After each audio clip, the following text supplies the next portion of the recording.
신명기 18장 1절부터 6절 말씀을 가지고 제8장 하나님의 작정에 대해서 말씀을 드리도록 하겠습니다. 지금 저희들이 계속해서 신론에 대해서 나가고 있습니다. 신론 중에서 먼저 시간까지는 신의 존재, 신존재에 대해서 신의 본질이죠. 그래서 신 존재에 대해서 이렇게 다뤘는데 신 본질, 명칭, 속성 또한 삼위일체에 대해서 다뤘고 근본 시간으로부터 또 몇 시간 동안은 하나님의 사역에 해당합니다. 하나님께서 하시는 사역, 하시는 일이죠.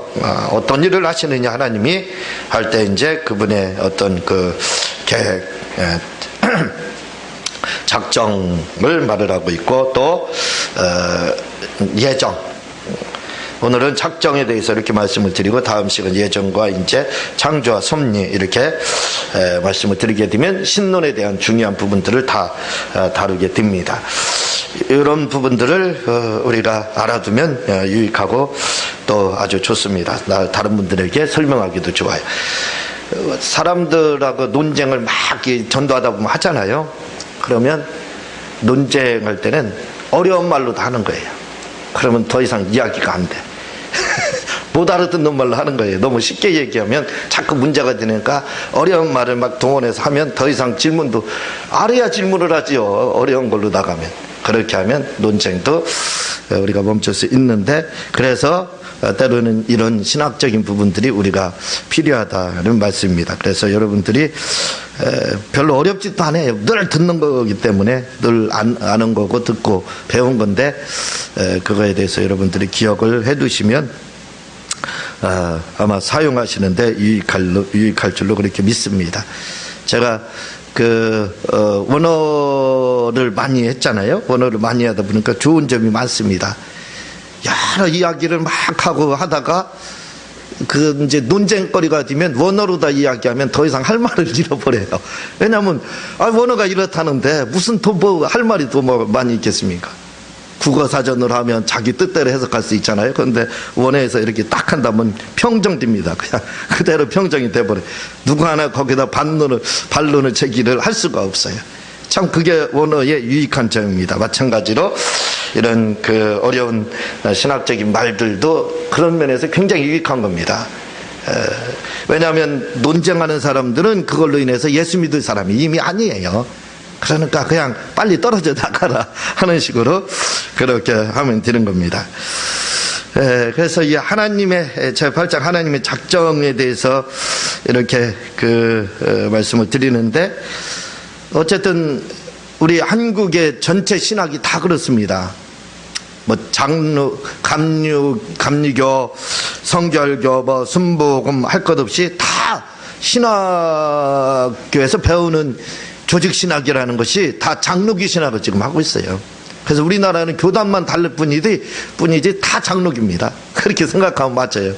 그러니까 결국은 이 장로교 신학만 알으면 된다는 결론이 나오게 되는 거예요. 그래서 그 장로교 신학의 그 기본이 되는 건 뭐냐면 웨스트민스터 소요리 문답이 있습니다. 여러 가지 52개인가 100몇 개인가 이렇게 문답이 돼 있는데, 거기에 이제 이런 모든 부분들이 거의 다 등장을 합니다. 다 나오고 있어요. 웨스트민스터라 하면 장로교의 모토가 되죠. 웨스트민스터 사원. 거기서 거기서 장로교가 신학이 됐다 이렇게 보면 되는 겁니다. 아주 유명한 설교가가 있었는데 갑자기 기억이 안 나는데, 거기서 장로교가 이렇게 이제 됐는데, 지금 거기에 영국인데 영국에서 시작된 거예요. 굉장히 큽니다. 그 교회가. 근데 지금은 2,000명도 안 모인다고 하는 것 같더라고요. 다 무너져 가고 있다 이렇게 이제 이야기를 하는데, 그 웨스트민스터 소요리 문답에서 이 작정에 대해서 이렇게 말을 하고 있습니다. 그때 그 뜻대로 하신 영원한 경륜인데 이로 말미암아 자기의 영광을 위하여 모든 되어가는 일을 미리 작정하신 것이다 이렇게 이야기를 하고 있습니다. 무슨 말인가 잘 모를 거예요. 그래서 경륜이라는 말이 무슨 말이냐면 경륜하신 것이다. 그 뜻대로 경륜하신 것이다 하고 이제 그걸 풀이해서 이야기를 하고 있습니다. 이 경륜이라고 하는 것은 그냥 사전적인 그 뜻으로 그 뜻이 맞습니다. 영원한 계획이다. 이렇게 기억을 하면 되는 겁니다. 그리고 작정이라는 것은 그 일을 어떻게 하기로 결정한 거. 이제 이렇게 이야기를 하거든요. 그러니까 작정이라는 말은 요걸 다른 말로 또 경륜이다 이렇게 하는 거예요. 경륜이다 이렇게 하는데 이 작정 경륜 이렇게 하는데 이 작정이 뭐냐? 그냥 쉽게 이야기하는 거예요. 쉽게 그 영원한 하나님의 계획 그렇게 그렇게 이야기해도 괜찮죠. 그렇게 해도 알아듣기 쉽습니다. 그런데 작정이라는 것은 뭐냐면 말 그대로 결정했다 그 말입니다. 내가 또는 결심했다. 이게 조금 더 와닿죠? 그렇게 알아두면 됩니다. 이렇게 하시기로 하나님이 영원 전부터 아예 결심했다 그겁니다. 하나님의 결심. 그걸 좀 어려운 말로다 이렇게 작정 이렇게 이야기하는 거예요. 그래 아주 쉬운 말로 알아들으면 됩니다. 하나님께서 그냥 결심하셨다. 영원 전부터 계획을 세워놓고 아직 결심을 하셨다. 그렇게 보면 돼요. 하나님의 결심. 그걸 이제 작정이다 이렇게 보면 되는 겁니다. 이 작정과 작정의 경륜, 그래서 이 제목을 사실은 경륜이다 이렇게 보는 게 좋을 것 같아요. 경륜. 왜냐하면 경륜이다 그러면 작정과 예정을 포함하는 말입니다. 이 단어. 근데 그냥 경륜에서 작정으로 이렇게 보기도 하는데 제가 보기에는 정확한 것은 이 작정과 예정을 그냥 경륜으로서 이렇게 보면 더 이해가 쉽지 않을까 그런 생각을 좀 갖습니다. 그래서 하나님께서 영원전부터 결정을 하셨는데 결심을 하셨다, 결정을 하셨다, 계획을 세워놓고 그대로 하게끔 결정을 하셨는데 요 작정이라고 할 때는 만물을 삼라만성이죠. 만물. 이제 이 만물이라는 것은 피조물을 말을 합니다. 피조물. 그래서 우리가 피조물 이렇게 이야기하면 우주 안에 있는 소나 나무나 이런 사람 이렇게 이제 생각을 하는데, 그런데 이 작정이라고 할 때 피조물이라 하는 말은 그렇게 국한되어 있는 말이 아닙니다. 한정되어 있는 말이 아니에요. 그러니까 작정이라는 말이 하나님께서 피조하셨다. 피조물, 만물 할 때 그 만물이라는 것은 우리가 우주 안에서만 생각한다 이거죠. 그러나 피조된 부분은 어디까지냐? 천국까지도 다 피조된 겁니다. 천국까지도 하나님의 영원한 계획 속에서 그것도 창조된 거예요. 천국도 창조된 겁니다. 우리는 그냥 피조물 하면 요 안에, 요 지구 안에만 살고 있기 때문에 지구 중심으로 해서 조금 더 벗어나면 우주, 그 정도만 생각해요. 그러나 피조된 세계다 그러면 이 만물이다 이렇게 하면 피조물을 말을 하는 건데, 그것은 우주 영계와 하늘 영계라고 하는 그 영계, 이 우주 안에 있는 그 영계와 하나님의 나라라고 하는 곳까지도 다 창조된 겁니다. 유일하신 분은 하나님이시기 때문에. 만약에 천국도 영원히 있었다 그러면 뭐가 되냐면 그것도 신이 되는 거예요. 신이요. 하늘도 신이 되는 겁니다. 하나님만이 유일하시다 이거죠. 그래서 그 천국도 바로 창조가 된 거죠. 만물. 그러니까 거기까지 다 포함되는 겁니다. 거기까지 작정에는 다 포함되는 거예요. 그리고 예정이라고 할 때는 영적 존재에 대해서만 이제 다뤄지는 작정, 영적 존재에 대해서만 다뤄지는 작정, 그것을 이제 예정이다 이렇게 이야기를 하는데, 그러니까 크기로 다 표현을 하면 수학이라고 하나요? 1보다 2가 더 크다 이렇게 화살표로 표시하나요? 그렇게 표시를 한다면 작정이 큰 겁니다. 작정 안에 예정은 들어간다고 보면 되는 거예요. 근데 이걸 굳이 분류를 해가지고 따로따로 생각을 하거든요. 근데 사실은 그렇지 않습니다. 그 예정과 작정이 분리할 필요가 없어요. 그 안에 다 들어가는 겁니다. 그래서 이 작정과 예정을 포함하는 적당한 단어가 뭐냐? 경륜이라는 말이죠. 그게 작정이라는 말인데 그냥 그 포함시켜서 이야기를 한다면 경륜이라는 말을 쓰는 게 좋다 이거죠. 왜? 그 말 속에는 이것과 이것이 다 들어간다 이거죠. 그래서 결국은 예정론에 대해서는 뭐 다음 시간에 아마 다뤄지게 될 것 같은데, 그러니까 하나님은 작정이라고 할 때는 만물, 예정이라고 할 때는 영적 존재에 대한 부분을 미리 영원 전부터 계획해서 계획을 짜놓으셨다 이거죠. 하나님의 그 프로젝트라고 할까요? 그 하나님의 계획 속에, 영원한 계획 속에 이미 그것이 다 각본에 짜여진 것처럼 돼 있다 이 말입니다. 그 말이에요. 그 작정이 됐으니까. 그래서 요 작정된 것을 뭘로 다 표현을 하냐면 예지와 예정과 또 전지 이렇게 표현합니다. 전지.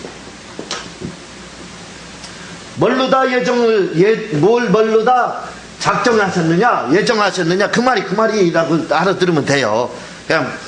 그냥 복잡하게 이렇게 나눠놨기 때문에 나눠서 설명하는 거지, 그냥 이 말이 그 말이다 쓰면 이 세 가지 말이 같은 말이다 이렇게 하면 되는 거예요. 틀리지 않습니다. 그렇게 해도. 틀리지 않는 말이에요. 그냥 이걸 구별해서 사용하니까 그렇지 같이 쓰자 이거죠. 그러니까 하나님이 뭘로 그분이 영원 전부터 계획해 놓으셨느냐? 예지, 전지, 그의 예정, 그의 예지 능력으로, 그의 전지함으로, 그의 예정하심으로 영원 전부터 작정해 놓으셨다 그 말입니다. 영원 전부터 예정해 놓으셨다 그 말. 그래서 이 예지해 놓으시고 전지해 놓으시고 예정해 놓으신 것을 하나님이 이루시는 방법이 있다 이거죠. 그러면 그걸 하나님 뭘로 다 이루시느냐 할 때 바로 이루시는 방법이 바로 전능입니다. 전능으로 다. 하나님이 바로 이 전능으로 다 이 작정 교리와 예정 교리를 이루신다는 거예요. 알아들을 만하죠? 그렇게 어렵지 않죠? 예. 그냥 어렵게 지금 말씀했나 모르지만 그냥 간단하게 생각해서 하나님이 예정과 작정 그냥 같이 보자. 예, 경륜, 예, 작정, 예정 같은 말입니다. 같은 말. 그냥 같은 말로 보고 그건 뭐냐? 그냥 우리가 쉽게 작정했다는 것은 뭐냐면 결심했다. 계획을, 영원한 계획을 그냥 결심을 했다. 뭘로 다 계획을 세우느냐? 하나님의 예지와 전지와 예정을 가지고 이런 그 계획을 짜셨다는 거예요. 작정을 하시고 그걸 이루는 데 있어서 필요한 것이 뭐냐? 바로 전능으로 그것을 이루시고 계신다. 이루신다 그 말입니다. 예. 그러면 아주 정리가 잘 됐을 거예요. 그런데 이 하나님의 작정에 그 특징이 있습니다. 하나님의 이 작정의 특징이 첫 번째가 뭐냐면 이 작정은 하나님의 지혜로 이어졌다는 거예요. 하나님의 지혜. 그래서 시편 104편 24절에 여호와여 주의 하신 일이 어찌 그리 많은지요. 주께서 지혜로 저희를 다 지으셨으니. 그렇죠. 지혜로 지으셨다는 겁니다. 또 잠언서 3장 19절에 보면 여호와께서는 지혜로 땅을 세우셨으며 하나님이 지혜로 우주를 만물을 만드셨다 이렇게 말을 하고 있어요. 그래서 지혜로 이 작정은 하나님의 지혜로 되어졌는데 이 지혜의 그 지혜라는 것은 활용이라고 말씀을 드렸어요. 활용. 그러니까 지혜라는 것은 뭐냐면 지혜가 있다는 것은 지식이 있다는 뜻입니다. 지식을 활용하는 것이 바로 지혜예요. 그러니까 지식이 없으면 지혜도 없을 수가 있는 거예요. 그렇다고 지식이 많다고 해서 지혜를 가졌다고는 또 할 수가 없어요. 지식은 약간 있지만 지혜는 또 가질 수가 있습니다. 그래서 성공의 관건은 뭐냐? 이 지혜를 갖는 것이 이제 성공의 관건이 되는 거죠. 그래서요, 그걸 뭘 활용하느냐? 지식을, 그래서 지혜의 기초는 뭐냐면 내적 지식, 하나님의 내적 지식을 활용해서 바로 만드셨다, 우주를 창조하셨다, 그겁니다. 그게 바로 아까 말씀드린 이 지혜 속의 예지, 예정, 뭐 그거 지금 말씀드렸죠? 그겁니다. 그걸 이야기를 하는 거예요. 이게 바로 내적 지식이라는 거죠. 이게. 그리고 이걸 활용해서 하나님께서 이제 만물을 창조하셨다, 그 말입니다. 하나님의 이 전지, 예정, 예지가 내적 지혜다 이거죠. 그걸 가지시고, 그걸 가지고 활용을 하셔서 바로 이 우주 만물을 다 하나님께서 창조하셨다, 그 말입니다. 그렇게 이제 이야기를 하고 있어요. 또 이 작정이라는 것은 영원하다, 영원하다. 왜 영원하다? 이 말은 사람한테 사실 표현한 거예요. 하나님한테는 영원하다는 말이 아무 의미가 없습니다. 왜? 하나님에게는 과거, 현재, 미래가 없어요.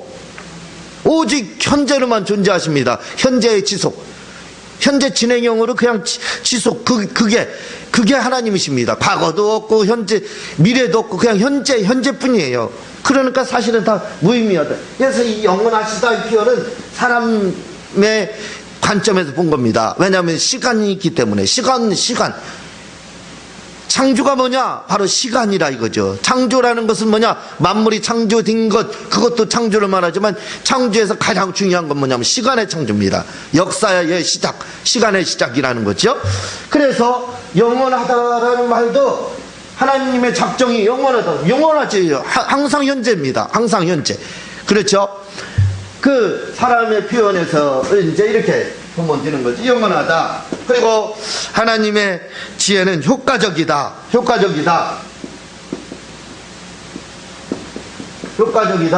이 말은 하나님은 누구의 방해도 받지 않는다는 거. 우리 사람은 어때요?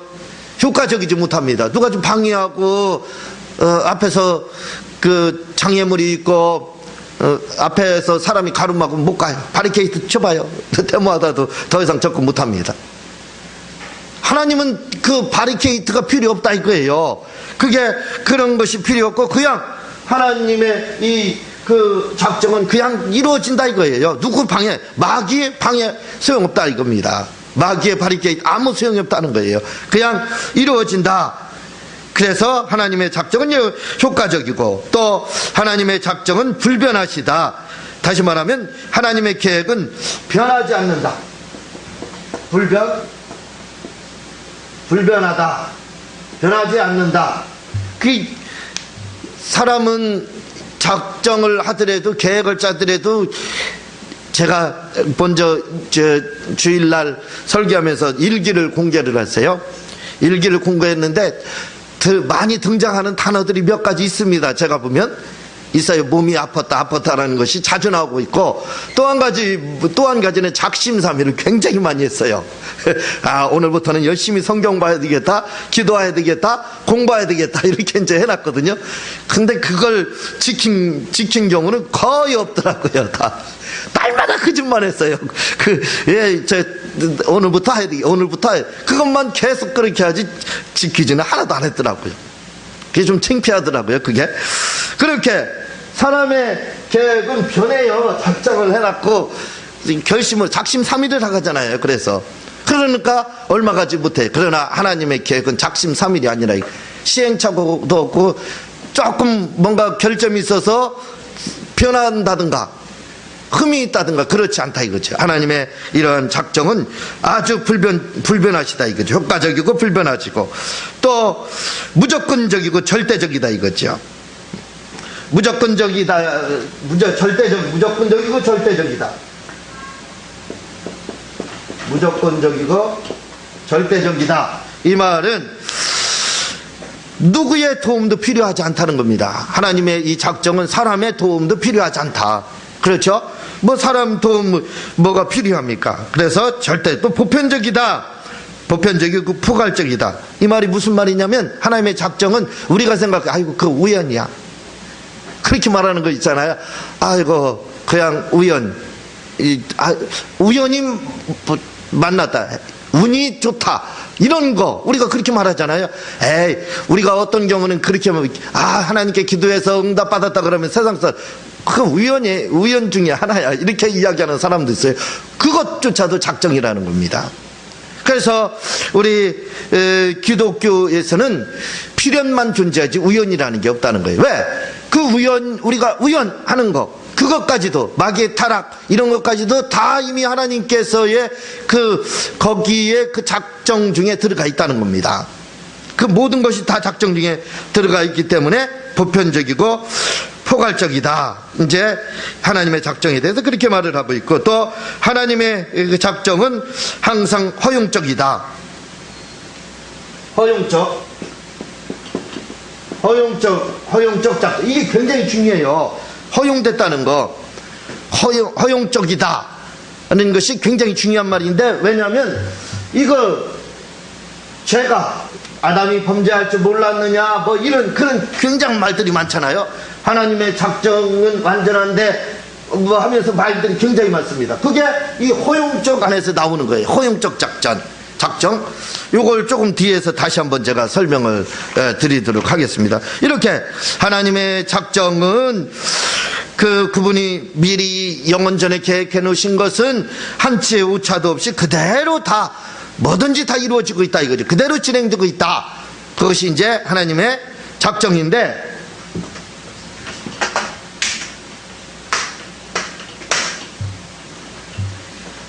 그러다 보니까 이 하나님의 작정 교리를 여러분들이 들으면 무슨 생각이 들어가냐면 팔자 그렇죠? 팔자나 운명, 그죠? 우리 이 말을 그냥 바꾸면 이렇게 들립니다. 그래서 작정이 뭐냐? 작정에 대한 반대론자들은 뭐라고 말을 하냐면 너무 운명론적이다. 너무 팔자론적이다. 또 자유의지를 너무 구속한다. 자유의지를 구속한다. 그리고 나태하게 만든다. 기독교인들을 왜? 다 하나님의 뜻이요. 그렇게 만든다 이거죠. 이것도 하나님의 뜻이요. 이렇게 한다 이거죠. 그래서 굉장히 나태하다는 겁니다. 그래서 믿음이 좋은 사람일수록요, 뭔가에 도전하지 않으려고 하고, 우리 이 교회는 그렇지 않아요. 그런데 오히려 믿음이 좋은 사람들은 하나님이 생육하고 번성하고 정복하라 그랬는데 그 말씀을 안 들어요. 그 말씀을 안 듣고 그냥 아주 나태하고 아니라고, 다 하나님의 뜻이야. 내가 이렇게 사는 것도 그거 다 팔자야. 그 말이 하나님의 뜻이라는 말을 그냥 바꾸면 팔자야, 운명이야, 그 말입니다. 그걸 교리적으로 이야기하면 작정이야, 하나님의 그 말이에요. 그걸 이제 우리는 다른 말로 예정이야 이렇게 이야기를 한다 이거죠. 그거 다 하나님이 다 예정해 놓으신 거야, 하나님의 그 뜻이야, 그렇게 이야기를 그렇게 모든 말들을 다 호도하고 있다 이거죠. 예, 하나님 그거 그냥 하나의 그거 다 작정이야. 그러니까 지가 잘못해놓고도 그것도 다 하나님의 뜻으로 돌리는 거예요. 뭔가 문제가 있는 것도 그게 다 하나님의 뜻이야. 속 편해요. 참 사실은 이렇게 이야기하면 굉장히 속 편합니다. 얼마나 편해요? 사람 죽여놓고 다 하나님의 뜻이야 하면 되는 거거든요. 얼마나 속 편해. 죄의식도 없어요. 이게 큰 문제입니다. 이게 그래서 작정론자들의 작정론자들의 반대론자들이 공격하는 게 뭐냐? 팔자론적, 운명론적이다. 자유의지를 구속한다. 사람을 나태하게 만든다. 뭔가 도전하고 아니라 불감증이라고 하죠. 안일함에 빠져 있는 그런 사람이 된다 이거죠. 오히려 기독교인들이 진취적으로다 막 공격적으로 우리가 살아야 되고, 막 땅을 정복하기 위해서 나가야 되고, 하늘도 정복하기 위해서 나가야 되고, 부자가 되기 위해서 막 진행을 해야 됩니다. 그렇게 살아야 되는 거예요. 그리고 선한 일을 하기 위해서 막 애를 써야 됩니다. 하나님의 일을 위해서 마음과 정성을 다하고 목숨까지도 다해야 돼요. 하나님 사랑하고 이웃 사랑하고요. 그런데 그렇게 하지 않는다 이거죠. 그렇게 하지 않고 자기가 다 잘못을 자기가 해놓고 하나님의 뜻이야. 예? 예? 아이, 뭐 그렇게 작정이 됐어. 다 내가 이렇게 사는 거 하나님의 뜻이야. 이게 하나님이 나를 이렇게 만드셨어. 그렇게 말한다. 너무 속편합니다. 믿음이 굉장히 좋은 것 같아요. 아주 속편하죠? 그렇게 공격을 합니다. 작정론자들의 반대자들이 그렇게 그래서 사람을 나태하게 만들고 안연하게 만들고 자유의지를 구속하고 팔자론적으로 다 운명론자를 만든다. 그래서 믿음이 좋으면 좋을수록 오히려 하나님의 일을 더 안 한다는 거예요. 하나님의 뜻대로 더 안 산다. 그래서 이 작정론이 잘못됐다 하고 공격을 한다 이거죠. 그런데 이걸 알아야 됩니다. 작정이라고 해서 작정이 하나님께서 우리에게 작정하신 것이 허용적입니다. 허용적 작정. 요게 허용이라는 것은 뭘 허용했느냐? 예를 들어서 그런 거예요. 내가 우리 여기 은우한테 10,000원을 주면서 너 10,000원을 잘 써라 이렇게 했습니다. 그 10,000원을 준 것은 허용한 거예요. 그렇죠? 선한 데 써야 되는 겁니다. 선한 데 쓰라고 제가 준 거예요. 근데 은우가 그것을 가지고 타락하는데 예를 들어 그렇지 않지만 잘못 썼다 이거죠. 그러면 그거에 대한 책임은 누가 지어야 되냐면 본인이 지어야 되는 거예요. 그게 바로 허용적 작정이에요. 그러니까 허용이라는 것은 하나님께서 작정을 하되 뭘 해냈느냐면 사람에게 허용을 했다 이거예요.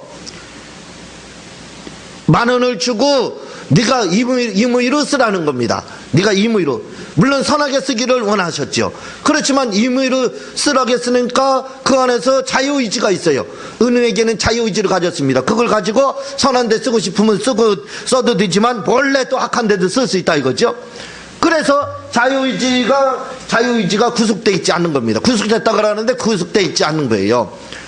이것은 하나님이 성역을 삼으셨어요. 그래서 구속하지 않습니다. 그걸 어떻게 하느냐? 당신을 보면 안다 이거죠. 나를 보면 안다 이거예요. 내가 누구 지시받아서 행동합니까? 그렇잖아요. 내가 뭘 하는 데 있어서 물론 우리 기독교인들은 하나님의 그 말씀을 생각해서 하지만 의식해서 하는 것 뿐이지 막 지시해서 너 일리 가라 절리 가라 이렇게 하라 밥 먹어라 밥 먹지 말아라 화장실 가라 하나님이 그렇게 하시냐? 안 하신다 이거죠. 그렇죠? 그럼 뭘로 다 우리가 그렇게 화장실도 가고 밥도 먹고 일도 하러 가고 놀기도 하고 하느냐? 자유의지 가지고 하는 거예요. 그래서 자유의지를 부인하는 분들이 있는데 부인은 할 수가 없어요. 왜? 당신이 증인이다 이거죠. 그럼 당신이 로봇처럼 프로그램에 의해서 그냥 한치 오차 없이 움직이고 있어요? 지시받고 막 그냥 그렇게 하고 그런 사람 한 명도 없어요. 그렇잖아요. 그거 완전히 그렇게 한다면 하나님의 영을 받은 게 아닙니다. 그게 바로 귀신의 영을 받은 사람들이. 그래서 귀신의 영을 받은 사람들은 어디로 가라? 여기 가라 저리 가라 간섭을 해요. 누가 올 거다 말 거다. 그 무당들이 그런 거잖아요. 귀신의 영을 받으면 그런 겁니다. 귀신의 영은 자유의지를 구속을 하는 거예요. 그러나 하나님은 자유의지를 성역으로 삼았습니다. 간섭하지 않아요. 간섭하지 않습니다. 그래서 그 자유의지 허용을 했다 이거죠. 자유의지도 허용하시고. 그래서 허용적 작정이라고 하는데 이 허용적 작정에서 중요한 것은 뭐냐면 복의 길과 저주의 길. 이 두 가지를 작정해 놨습니다. 영원전부터 사람에게. 예? 자유의지를 작정해 놓으시고 허용적 작정을 하셨다 이거죠. 그래서 두 가지 길을 해놨어요. 하나는 복의 길을 가고 하나는 저주의 길을 가고 이 선택은 네가 자유의지를 가지고 하라는 거예요. 허용을 해놨습니다. 이 갈 길을 네가 이 길을 가든지 이 길을 가든지 네 맘대로 해라.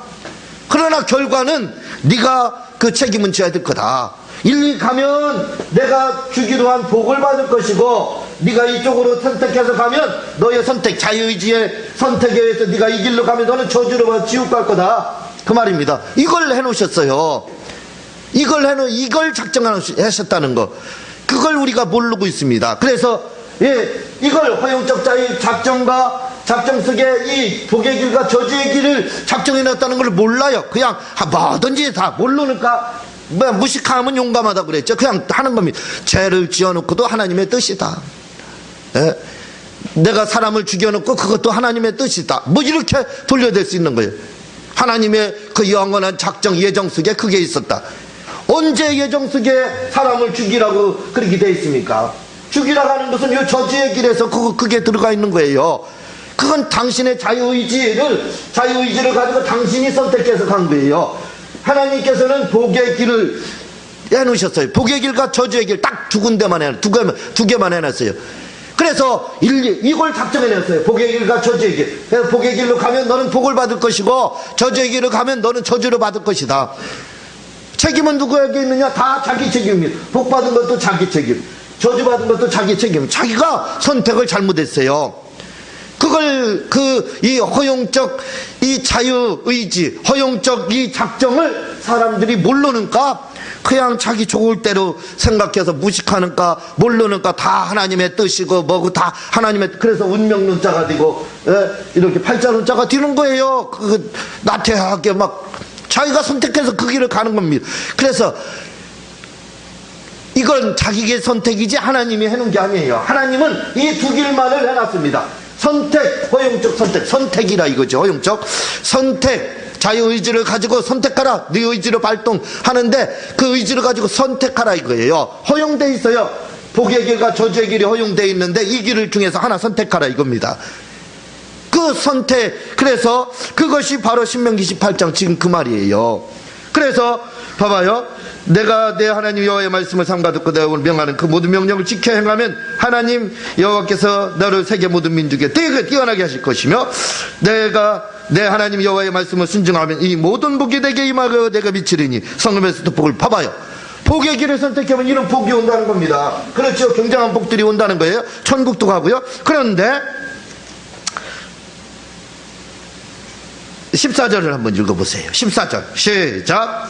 내가 오늘날 너희에게 명하는 그 말씀을 따라 자문하거나 지키지 아니하고. 예, 제가 15절 읽을게요. 내가 만일 내 하나님 여호와의 말씀을 순종하지 아니하여 내가 오늘날 내게 명하는 그 모든 명령과 규례를 지켜 행하지 아니하면 이 모든 저주가 내게 임하고 내게 미칠 것이냐 하면서 저주가 얼마나 많이 나오는지 몰라요. 계속 저주 나옵니다. 이제 복은 조금 나와요. 저주가 계속 나와요. 봐봐요. 신명기 28장에 벌써 하나님의 작정이 다, 이게 모세의 오경이라고 해서 율법입니다. 율법 1.1획도 편치 않는다고 그랬어요. 이미 이 작정 교리가 벌써 신명기 18장에 나오고 있잖아요. 복의 길과 저주의 길로 이렇게 나오고 있습니다. 선택은 누가? 네가 하라 이거예요. 네가 이 길로 선택해? 그래, 그럼 너 저주 받아. 이 길로 선택해도 복 받아. 그게 하나님의 뜻에 의해서 든 게 아니에요. 내가 저주를 받고 복 받는 건 하나님의 뜻에 의해서 든 게 아니라 자기 뜻에 의해서 든 겁니다. 자기 선택의 결과예요. 에? 왜? 우리에게는 하나님께서 바로 작정을 하시는데 중요한 작정은 뭐냐면 바로 허용적 작정이라는 거예요. 허용적 작정. 복의 길과 저주의 길을 허용해냈어요. 중요한 건 자유의지를 발동해서 네가 선택하라는 겁니다. 그래서 예수 믿는 것도 누가요? 내가 믿는 겁니다. 아버지가 믿는 게 아니에요. 아들이 믿어주는 게 아니에요. 자기가 믿으면 복을 받고 안 믿으면 뭐 어쩔 수 없죠. 자기가 선택한 길이니까 그렇게 되는 겁니다. 근데 이 작정론자의 반자들은 이걸 모르는 거예요. 허용적 작정론을 모르니까 운명론적이다, 팔자론적이다 이렇게 하는. 그래서 그런데 놀랍게도 우리나라의 대부분의 기독교는 다 이 허용적 작정을 인정하지 않고 안 가르칩니다. 그래서 다 팔자론적, 운명론적 자유의지를 구속하고 또 나태하게 만들고 있게 된다 이거죠. 그러니까 나태하게 되는 것도 하나님이 한 게 아니라 이거예요. 결론은 그 말, 하나님이 한 게 아니라 자기가 선택한 거다 이거죠. 이 길 중에서 이 길을 선택한 거다 이 말입니다. 이걸 우리가 기억을 해야 된다 이거죠. 예, 기도하고 주님 가르친 기도로 마치도록 하겠습니다. 하나님 아버지 감사합니다. 오늘 우리가